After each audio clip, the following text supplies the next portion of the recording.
জেলা পর্যায়ে কৃষি উন্নয়ন, মৎস্য ও এসসি কল্যাণ বিষয়ক পর্যালোচনা সভা অনুষ্ঠিত হয় মঙ্গলবার সোনারতরী রাষ্ট্রীয় অতিথি ভবনে।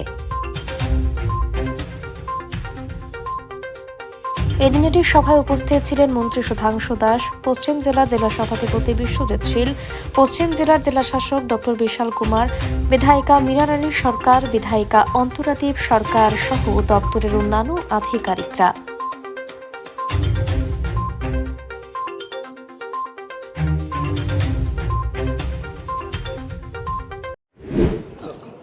আজ আগরতলা স্টেট গেস্ট হাউসে এআরডিডি ফিশারি এবং এসসি ওয়েলফেয়ার ডিপার্টমেন্টের আমাদের district level second round review meeting হচ্ছে।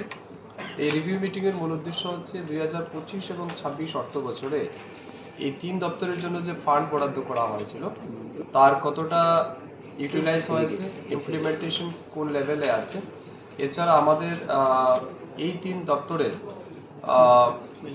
সাকসেস কি আছে, ফেইলিওর কি আছে, এই সমস্ত বিষয়ের উপর আমাদের দিনভর আলোচনা হবে।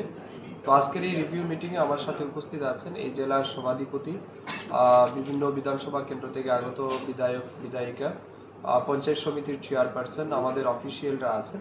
তো সবাই মিলে আমরা আলোচনা করব, সবার মতামতও চাইব এবং এই 3 দপ্তরের মাধ্যমে আমাদের যে সমস্ত সেন্ট্রাল স্পন্সর্ড স্কিম আছে, স্টেট ফান্ডেড স্কিম আছে, এগুলিকে কত দ্রুত মানুষের কাছে পৌঁছে দেওয়া যায় এবং সঠিক সময়ে যাতে মানুষ পায় তার জন্যই আমাদের আলোচনা। আমাদের মূল লক্ষ্য হচ্ছে আমরা যেন 100% স্যাচুরেশন মোডে নিয়ে যেতে পারি আমাদের সমস্ত স্কিম এবং প্রজেক্টগুলিকে।